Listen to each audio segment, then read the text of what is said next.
Torej se sprašujete, kaj za vraga sploh so viroidi. Mogoče bi jih najbolj laičen človek poznal, kot da so podobni virusom, s tem, da strokovnjaki pravimo, da so še bolj primitivni od virusov. Ja, meni se zdi to čisto preprosto, zakaj viroidi niso virusi, zato ker nimajo nobenega proteinskega plašča, ne kodirajo nobenih proteinov. Za viruse je značilno, da v svojem genskem zapisu kodirajo proteine, ki jih potem neke rastline, živali proizvedejo in oblikujejo se nov virus.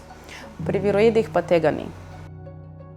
Dolgo časa smo mislili, da so viroidi povezani samo z rastlinskim svetom, so pa nedavno potrdili obstoj viroidov podobnih zaporedij ali pa oblik tudi pri drugih oblikah življenjskega kraljestva, naprimer pri glivah, v našem mikrobiomu, tako da so verjetno bolj razširjeni in zaradi tega tudi je pomembno, da jih raziskujemo naprej.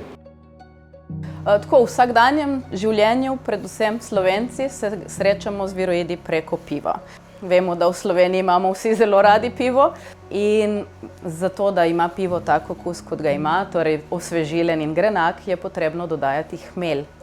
Hmelj pa je ena izmed rastlin, ki je v Sloveniji najbolj ogrožena zaradi viroidov, konkretno zaradi viroida CBCVD, ki je na hmelj zanimivo prešel iz pomaranč. Viroid vpliva na pridelek hmelja tako, da rastlina začne zaostajati v rasti, hmeljnih storžkov je vsako leto manj in te odzivi so tako zelo resni, da rastline v 3 do 5 letih odmrejo. Morate pa razumeti, da so hmeljišča trajni nasadi, kljub temu, da jeseni hmelje porežejo do tal, naslednjo pomlad znova odženejo in nekateri hmeljarji imajo tudi po 30 let iste rastline v hmeljiščih.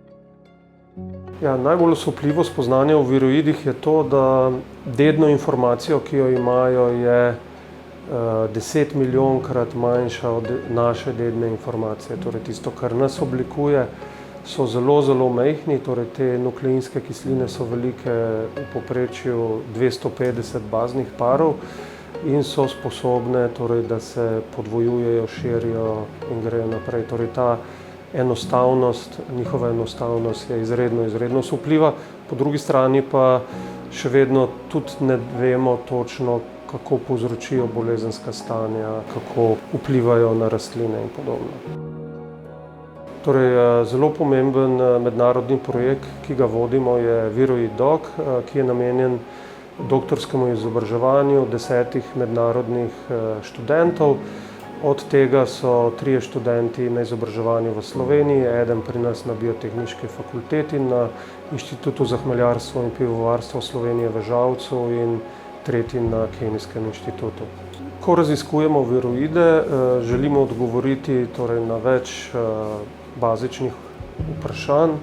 Torej, ena izmed teh je, kako vstopajo v rastlino, na kakšen način, kako pridejo v jedro, kjer se razmnožijo in kako se potem razporedijo po rastlini.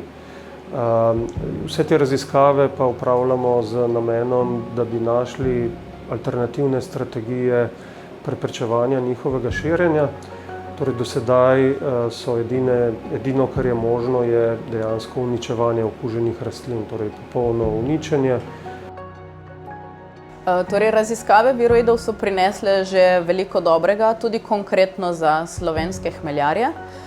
Z odkritjem viroida v Sloveniji so tako profesor Jakše in sodelavci odkrili, kaj pravzaprav povzroča hude simptome, ki so se leta 2007 pojavili v Savinjski dolini. Ko so identificirali, kdo je povzročitelj, torej ta viroid, so tudi omogočili Inštitutu za hmeljarstvo, da lahko nadzira hmeljišča, izvaja reden monitoring in sproti odstranjuje rastline, ki so okužene. Tako se je širjenje okužb v bistvu zelo zamejilo. Zdaj bi lahko celo morda rekli, da je že pod kontrolo.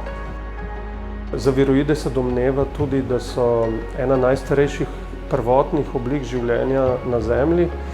Torej, ko jih raziskujemo, dejansko tudi odkrivamo, oziroma mogoče bomo tudi odkrili tiste prve odgovore oziroma prve dogodke, ki so privedli do nastanka oblik življenja. Ja, želim, da si gledalci zapomnijo predvsem, da viroidi obstajajo, da to niso virusi, da povzročajo resnično škodo na rastlinah, ki jo pa z znanjem in raziskavami lahko uspemo obvladovati.